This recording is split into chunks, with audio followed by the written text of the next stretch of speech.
বিএনপির ভণ্ডামিটা দেখুন। চিন্ময় কৃষ্ণ দাস সম্প্রতি আবার দুটো জামিন পেয়েছেন দুটো মামলায়, কিন্তু তার মুক্তি হচ্ছে না। চিন্ময় কৃষ্ণ দাসের এখনো আরো 4টি মামলার হিসাব বিকাশ বাকি রয়েছে। কেন আমি বললাম বিএনপির এই ভণ্ডামি? কারণ হচ্ছে এই চিন্ময় কৃষ্ণ দাস, তিনি আজকে প্রায় 2 বছরের কাছাকাছি 2024 সালের নভেম্বরে গ্রেফতার হয়েছিলেন, এখন পর্যন্ত কারাগারে আছেন। বিএনপি মুখে সমন্বয়ের কথা বলে, বিএনপি মুখে আপনি দেখবেন বলবে যে সকলকে মিলিয়ে চলতে হবে, সবার আগে বাংলাদেশ, কিন্তু শুধুমাত্র বাংলাদেশে ডক্টর ইউনূস এবং তার হিটলার সরকারের এথনিক ক্লিনজিং এর বিরুদ্ধে প্রতিবাদ করার কারণে চিন্ময় কৃষ্ণ দাসকে আজকে প্রায় 2 বছরের মতো কারাগারে রাখা হয়েছে।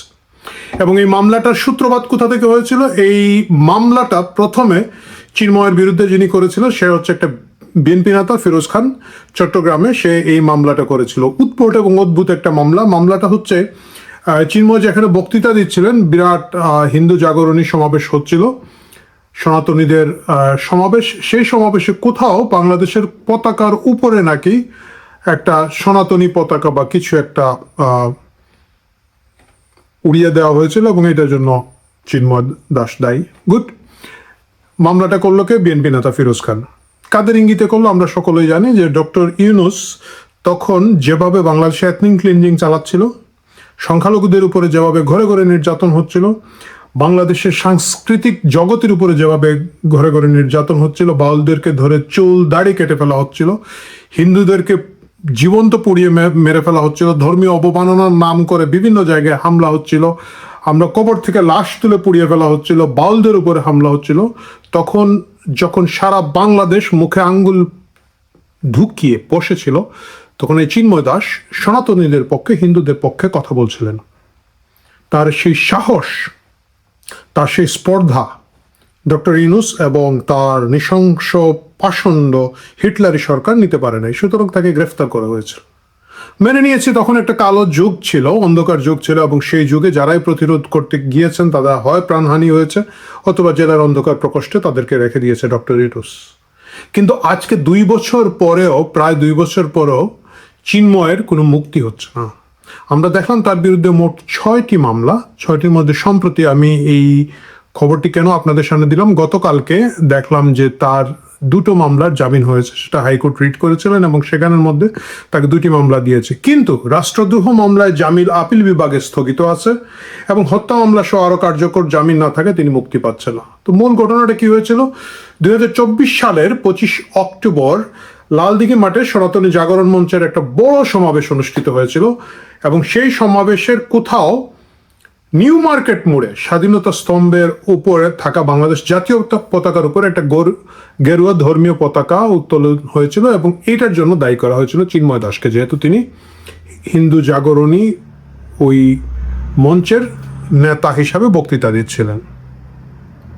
বাংলাদেশের পতাকার উপরে এইরকম আরেকটা পতাকা দিয়ে দেওয়া, নিঃসন্দেহ এটা যে বা যারাই করে থাকুক না কেন এটা আপত্তিকর, আইনের ব্যত্যয় করে থাকলে এটা বেআইনি, কিন্তু এটা এমন কোনো কাজ না যেটার জন্য আপনি একটা লোককে 2 বছরে জেলে রাখতে পারেন। প্রায় 2 বছর ধরে তাকে হামলা পর্যুদস্ত করে দিয়েছেন।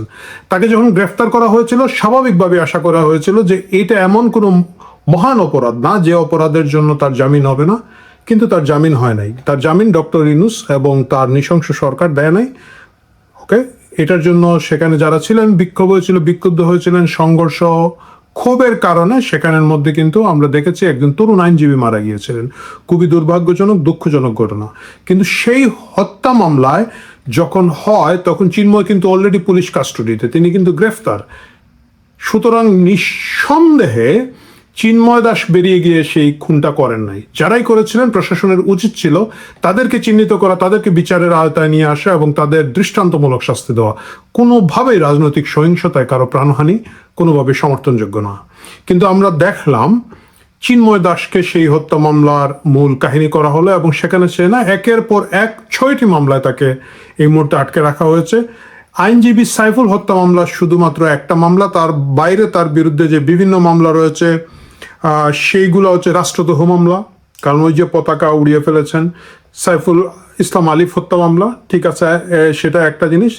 আদালত এলাকায় ওই দিন যতগুলো সংঘর্ষ হয়েছিল সেটা নিয়ে এডিশনাল 4টা মামলা করা হয়েছে এবং সেই মামলাগুলোয় তাকে গ্রেফতার দেখিয়ে এখন পর্যন্ত, যেহেতু উনি কিন্তু আগেই গ্রেফতার ছিলেন, যে বাকি 4টা মামলা সংঘর্ষ, পুলিশের কাজে বাধা দেওয়া এবং ইত্যাদি ইত্যাদি ইত্যাদিতে উনি মূল দায়ভার নিতে পারেন না, কারণ তিনি তখন পুলিশ কাস্টডিতে ছিলেন। তিনি সেই সংঘর্ষে জড়ান নাই, কিছুই করেন নাই, কিন্তু তাকে আটকে রাখা হয়েছে। এবং বিএনপি তখন এই যে তাদের ফিরোজ খান যে লোকটা মামলা করেছিল প্রথমে চিন্ময়ের বিরুদ্ধে, তাকে কিন্তু বহিষ্কার করেছে। তাদের ভণ্ডামিটা দেখুন, তখন বহিষ্কার করেছে কেন? দলীয় অনুমতি ছাড়া এই মামলা কেন করা হলো বলে ফিরোজ খানকে বহিষ্কার করে দিল। তখন বিএনপি সকালে বিকালে রাতে লোকজনরে বহিষ্কার করে দিয়ে তারা যে একটা স্বচ্ছ সুন্দর শুভ্র রাজনৈতিক দল, সেই প্রচেষ্টাটা তারা রাখতো। তখন হিন্দুদের ভোটের প্রয়োজন ছিল, তখন হিন্দুদের ভোটের যেহেতু প্রয়োজন ছিল, চিন্ময়ের বিরুদ্ধে কিছুই করা যাবে না, কিন্তু ওই ফিরোজ খান বা অন্যান্য যারা, তারা ডক্টর ইউনূসের ল্যাংবোট ট্যাংবোট হাবিচাবি হবে, তারা এই মামলাটা করেছে। তাহলে কি দেখা যাচ্ছে? বিএনপি ওই মামলা প্রথমে সমর্থন করে নাই, খুবই ভালো, হাততালি। শিলমারো বাই শিলমারো, ধানের শীষে শিলমারো, ধানের শীষে শিলমারা হয়ে গেছে ফেব্রুয়ারি মাসে। এখন পর্যন্ত চিন্ময়ের জামিন হচ্ছে না।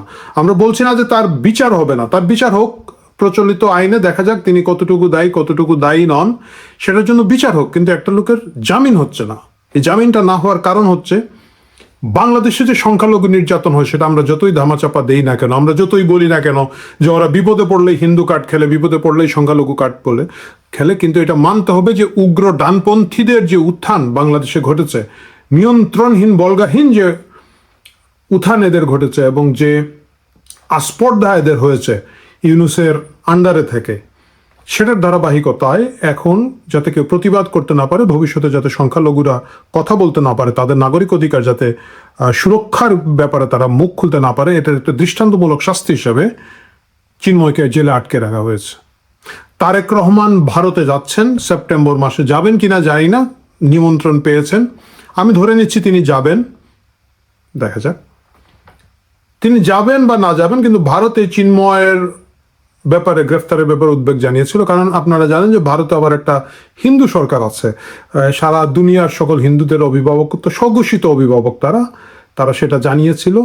কিন্তু এই উদ্বেগ জানানোটা অস্বাভাবিক নয়, এবং সারা বাংলাদেশের বাইরেও বিভিন্ন মানবাধিকার সংস্থা আন্তর্জাতিকভাবে এই জিনিসগুলো নিয়ে কথা বলতে হবে। কোনো লোক শুধুমাত্র তার নিজের সম্প্রদায়ের পক্ষে কথা বলার জন্য, তার নিজের সম্প্রদায়কে সুরক্ষা দেওয়ার জন্য, নিরাপত্তার জন্য যদি কণ্ঠ ছাড়ে, তাকে বছরের পর বছর জেলে আটকে রাখার যে রাষ্ট্র, সেই রাষ্ট্র আমরা চাই না। আমি দেখেছি এখন খুব আবেগে উত্থলিত হয়ে আমরা বলি, ক্রন্দন করে আমরা বলি যে গত 15 বছর 16 বছর 17 বছর যাই হোক, কি পরিমাণ নির্যাতন হয়েছে, কি পরিমাণ ইত্যাদি হয়েছে, আমরা সেই বাংলাদেশ ফেরত চাই না, সেই ফেসিবাদের বাংলাদেশ চাই না, সেই ফাঁসিবাদের বাংলাদেশ চাই না বলার পরেও আমরা এখনকার সরকারের যে নীরব ফেসিবাদ দেখতে পাচ্ছি, যে নীরব নির্যাতন দেখতে পাচ্ছি, এটাও কিন্তু আমরা দেখতে চাই না। চিন্ময় দাসের মুক্তি চাই, এবং এরকম আরও যারা বিভিন্ন কারণে ডক্টর ইউনূসের রোশনলে পড়ে অহেতুকভাবে কারাগারে আছেন, তাদের জামিন হোক, প্রচলিত আইনে তাদের বিচার চলতে থাকুক, কিন্তু তাদের জামিন হোক। চিন্ময় দাসের আরও 2টো মামলা এই আগস্ট মাসের মাঝামাঝি সময়ে আদালতে উঠবে। আমি আশা করব নিজেদের মুখ বাঁচানোর জন্য বিএনপি যেভাবে তাদের ফিরোজ খানকে বহিষ্কার করেছিল, সেটাকে বাস্তবায়নের জন্য তারা ভণ্ডামি বাদ দিবে, এবং চিন্ময়ের জামিনের বিরোধিতা সরকারি আইনজীবীরা করবেন না। আমরা চাই এই দেশে বাংলার হিন্দু, বাংলার মুসলমান, বাংলার বৌদ্ধ, বাংলার খ্রিস্টান সকলে মিলে সম অধিকারের ভিত্তিতে একটা রাষ্ট্র তৈরি করতে, এবং সেই রাষ্ট্র গঠনে কোনো মানুষের ধর্ম, আঞ্চলিকতা, লিঙ্গ বা অন্য কোনো পরিচয় যাতে বাধা হয়ে না দাঁড়ায়, সেটা দেখার দায়িত্ব কিন্তু সরকারের। আর সেটা যদি তারা না দেখে থাকেন, তাহলে যতই সবার আগে বাংলাদেশ, সকলে মিলে বাংলাদেশ ইত্যাদি স্লোগান দিন না কেন, সেটা দিন শেষে ভণ্ডামি ছাড়া আর কিছুই হবে না।